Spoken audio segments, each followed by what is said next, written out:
Les modalités de mise en concurrence. Et tout d'abord, les délais de remise de candidatures et des offres. Contrairement aux procédures formalisées, pour lesquelles des délais sont fixés par le décret, le texte est muet sur ce point pour les procédures adaptées. Il convient néanmoins, afin que les principes fondamentaux de la commande publique soient respectés, qu'un délai suffisant soit laissé aux entreprises pour remettre leurs candidatures et ou leurs offres. L'article 43 du décret dispose d'ailleurs que l'acheteur fixe les délais de réception des candidatures et des offres en tenant compte de la complexité du marché public et du temps nécessaire aux opérateurs économiques pour préparer leur candidature et leur offre. Il a par exemple été jugé à ce sujet que même dans les procédures de MAPA, le délai de remise des offres devait être suffisant et approprié aux caractéristiques du marché. Tribunal administratif de Lille, 16 mars 2011, société Fornels. En ce qui concerne la sélection des candidatures et des offres, les règles générales en matière de conditions de participation des candidats à un marché, article 44 du décret, et de présentation des candidatures, sont applicables aux procédures adaptées. Cependant, l'article 50 du décret dispose que pour vérifier que les candidats satisfont aux conditions de participation à la procédure, l'acheteur peut exiger la production des renseignements et documents figurant sur une liste établie par arrêté du ministre chargé de l'économie. Cet arrêté, en date du 29 mars 2016, fixe bien dans son article 3, de manière limitative, les renseignements ou documents pouvant être demandés. Par conséquent, les acheteurs publics ne pourront pas exiger plus d'éléments que ceux listés dans le texte et devront constamment veiller à ce que leurs demandes soient proportionnées au montant et à l'objet du marché.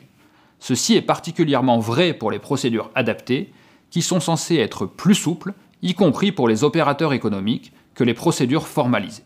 Par ailleurs, en ce qui concerne les critères de sélection des candidatures, ils doivent être communiqués aux candidats, soit dans l'avis d'appel à la concurrence, soit dans un support écrit communiqué à l'ensemble des candidats, si la mise en concurrence ne fait pas l'objet d'un tel avis.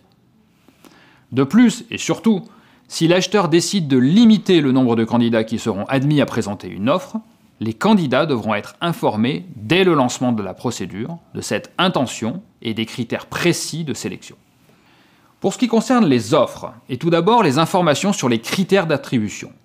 Les critères d'attribution du marché, tels qu'ils sont désormais listés à l'article 62 du décret, doivent figurer dans l'avis d'appel à concurrence ou les documents de la consultation. Les principes de transparence des procédures et d'égalité de traitement des candidats nécessitent en effet que les règles du jeu d'un marché soient parfaitement identifiées dès le départ de la procédure.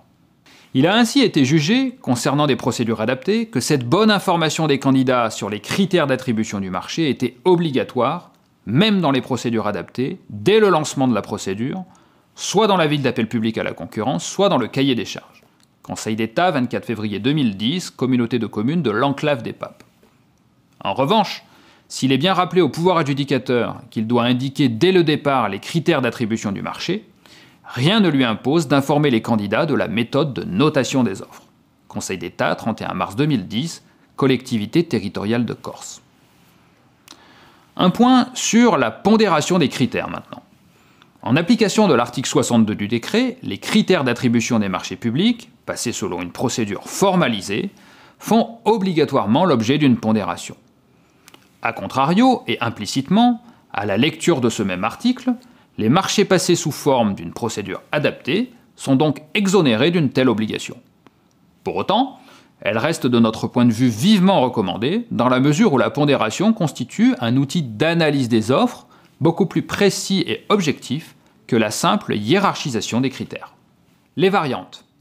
Dans le cas des procédures formalisées, le principe qui ressort de l'article 58 grand 1 premièrement du décret est celui, pour les marchés passés par les pouvoirs adjudicateurs, de l'interdiction des variantes. Pour les procédures adaptées, la règle est inversée. Les variantes sont autorisées par principe, ce qui est logique s'agissant d'une procédure dans laquelle les échanges avec l'acheteur sont autorisés, puisque le texte, article 58 grand 1 deuxièmement, est rédigé comme suit. Pour les marchés publics passés selon une procédure adaptée, les variantes sont autorisées, sauf mention contraire dans les documents de la consultation.